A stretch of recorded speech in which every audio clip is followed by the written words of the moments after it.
now you want to go against every single immigrant. That doesn't make sense. And it's frankly not who we are, because if that's the case, let's talk about the white supremacists and how many of them need to be kicked out of this country, because I can guarantee you I can track down more crimes that they've committed, because overall immigrants have a lower crime committal rate than white supremacists. So over the weekend, one of the most annoying people in the entire Congress, Representative Jasmine Crockett out of the state of Texas, appeared on an MSNOW show. And for those of you who are a bit confused on what MSNOW is, it is essentially the rebrand of MSNBC, which is currently on the cusp of being bought and stripped down and sold off by private equity due to the fact that it is an absolutely terrible news organization. And during the course of this interview, which was meant to pump her up for a potential Senate run in 2026, Jasmine Crockett told lie after lie after lie, including the clip that I opened with. However, she was allowed to get away with it throughout the whole course of the segment, at least until one person on this MSNOW panel decided to ask her about her lies related to Lee Zeldin allegedly taking money from Jeffrey Epstein, which, by the way, proved to be ridiculously stupid in every possible way. As Jasmine Crockett has been told now and time again, the Dr. Jeffrey Epstein that donated to Lee Zeldin and other Republicans is not the same person who is the criminal that would actually be a problem if he was giving money to you. But of course, Jasmine Crockett has no brain cells at all whatsoever. So what we're going to do throughout the course of this video is break down all her lies, break down how she can't even stand up to the fake level of scrutiny that was given to her on MS But before we do, I want to thank everybody who donates to this channel via actualjusticewarrior.com/join. Give me the money.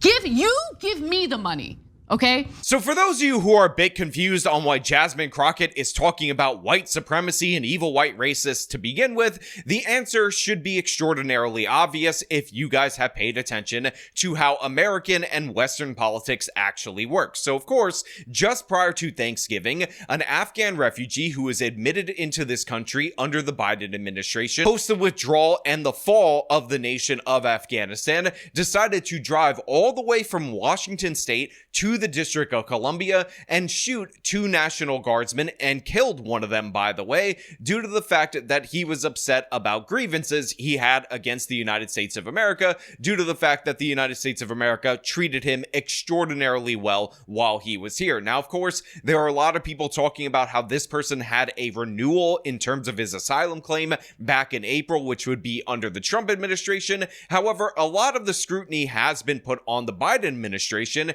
and rightfully so, due to the fact that people were questioning this vetting process way back when, and this guy was renewed over and over again under that previous administration, and one oversight under the Trump administration does not compare to the multiple oversights under the administration that Joe Biden was running. But let us get into that particular case just a little bit, just so you can understand what happened, so you can get what we're talking about when we don't want certain people in the United States of America. So the suspect is 29-year-old Ramanakala Lakanwal, and I think I'm pronouncing that wrong, but I don't give a damn.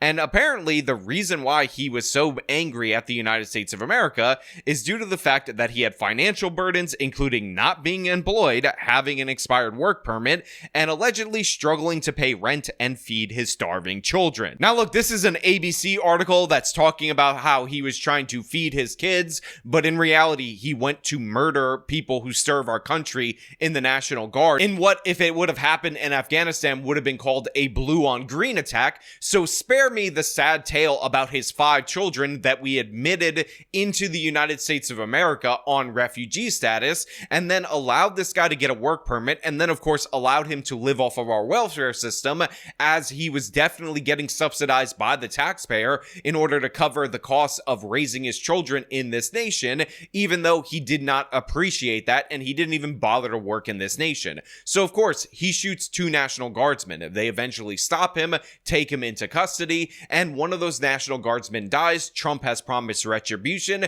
and this all lays the framework for Jasmine Crockett not to talk about Islamic extremism, not to talk about the vetting process for refugees from terrorism hotbeds, but of course to talk about evil white supremacists. This can't be America.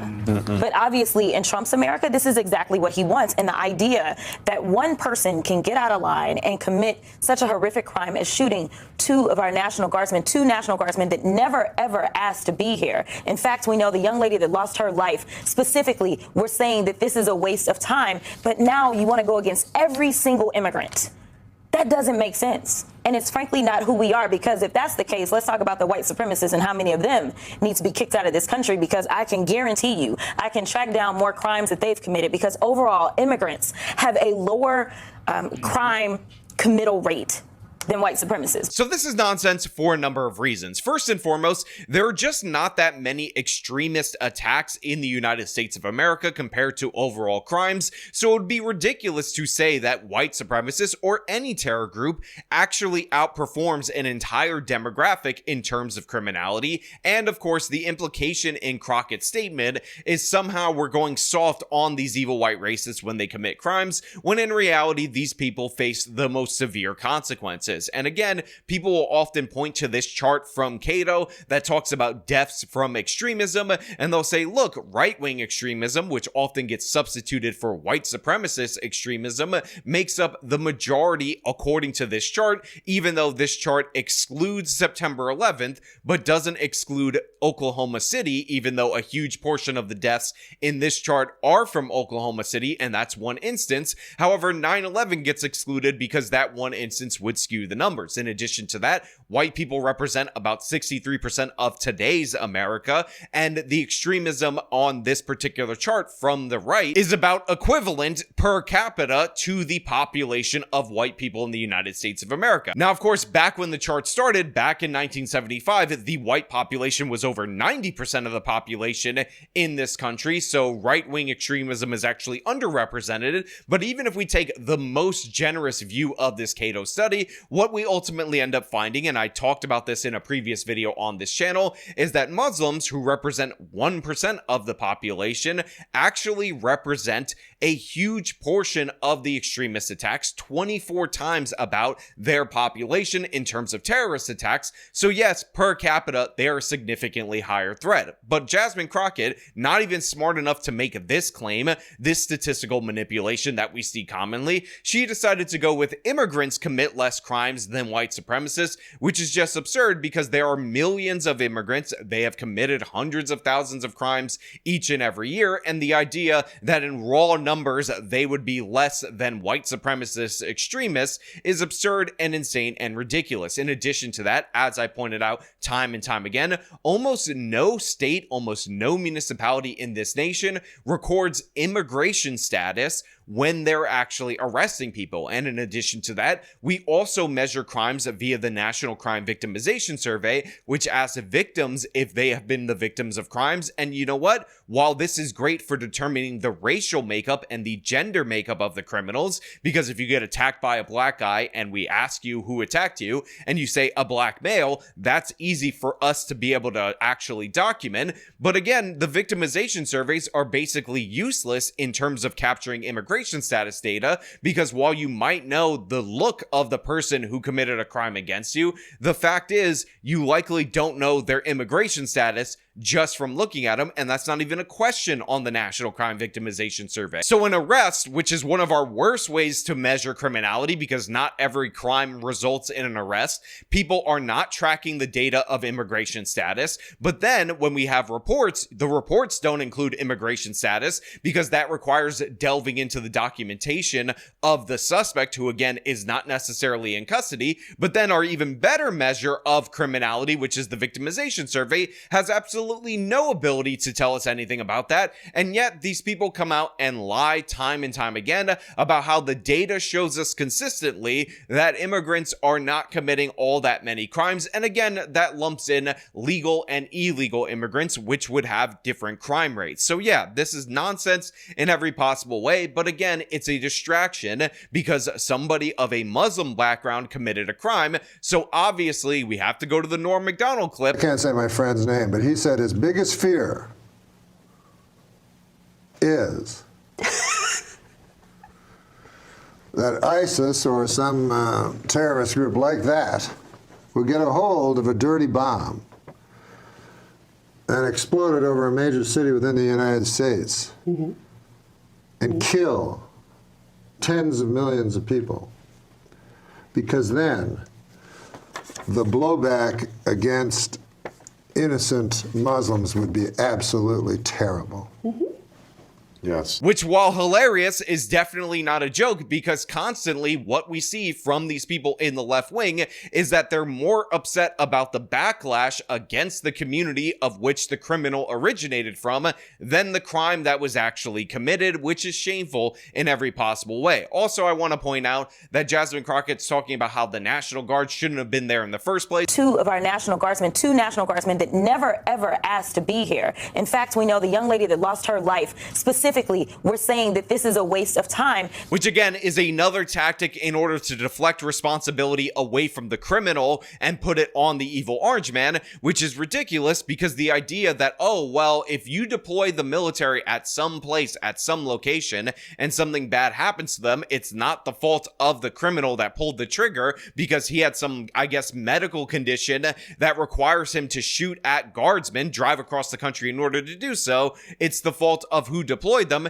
is insane and asinine. Again, if you want to assign some responsibility for their deployment, for them actually being there, then you are free to do that. I think that is fair enough. But the idea that we completely deflect from the process that allowed this person into the country and from the person's own criminal actions is insane and ridiculous. You have to assign fault at a reasonable scale, but of course the Democrats have that fault completely backwards because they don't want to talk about immigration, they don't want to talk about Islam, and they don't want to talk about criminals that are motivated by problems within themselves. They'd rather project the actions of that individual onto society more broadly. Congresswoman, it wouldn't be a conversation with us if I didn't quickly put you on the spot on something. You made a little bit of news last week when you mistakenly accused Lee Zeldin and another Republicans I didn't accepting money from Jeffrey Epstein, but it was a different Jeffrey Epstein according to the financial records.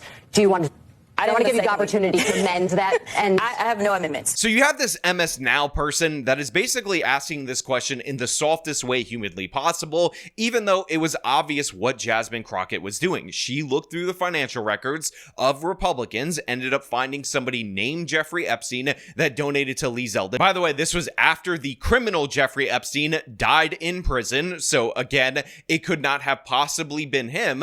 And then she went onto the House floor in order to say, look, they're receiving donations from some guy named Jeffrey Epstein,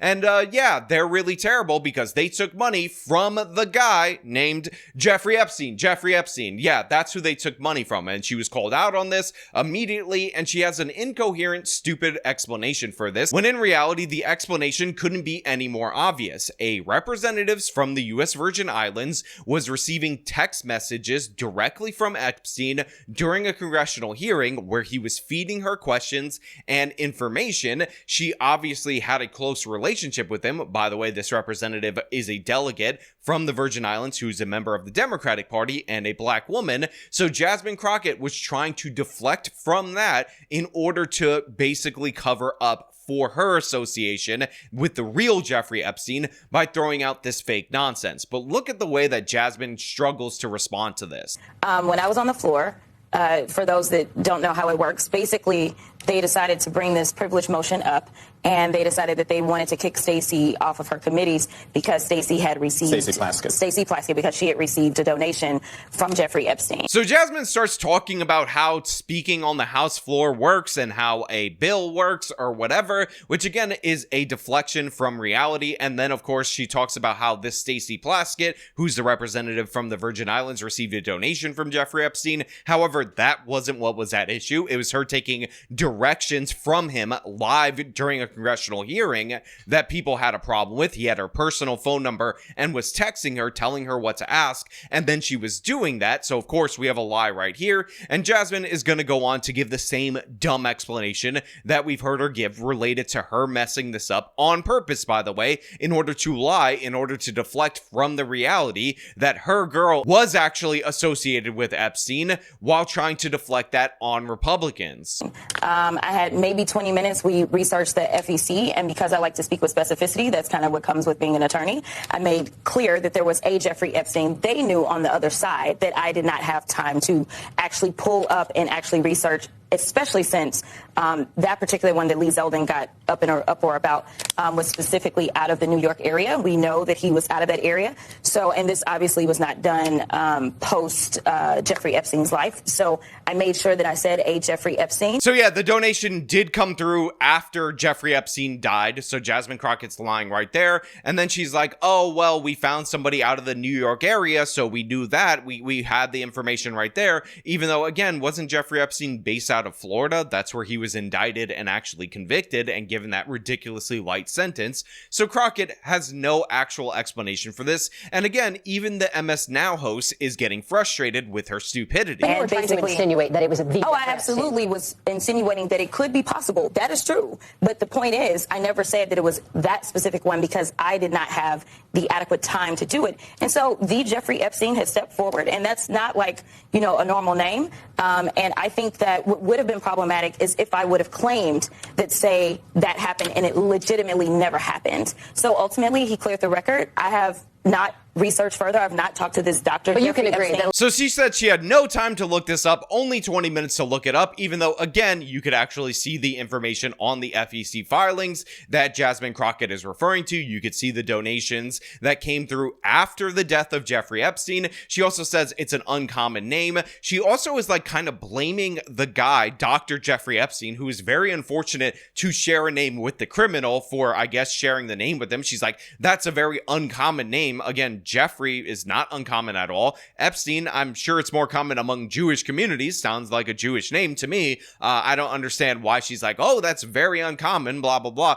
I mean, the woman is an absolute idiot in every possible way, and this is embarrassing. And again, she's like, it would have been problematic if I said it was the Jeffrey Epstein. But by the way, the real one came out, said he was not that guy, and I have not researched into that any further. I know I said the 20-minute time scale was exactly why I couldn't do the research, but now, weeks later, I just haven't researched into it, trying to imply that the doctor is still Jeffrey Epstein right here. But you can agree that Lee Zeldin didn't receive money. I can agree that Lee Jeffrey Zeldin Epstein has said that he's not received money from the Jeffrey Epstein. Absolutely. I mean, this is such a ridiculous lie. They basically have to lead her around like an idiot because she can't actually answer the question in any legitimate way. And by the way, it shows that none of these Democrats actually care about Jeffrey Epstein, the real one, the crimes that he committed, and they're only using this right now for political reasons. Remember, they never talked about releasing the files under the Biden administration. All of a sudden, they couldn't be bothered to talk about that. They only cared about it once Trump started signaling that he didn't care about it so that they could use it against him.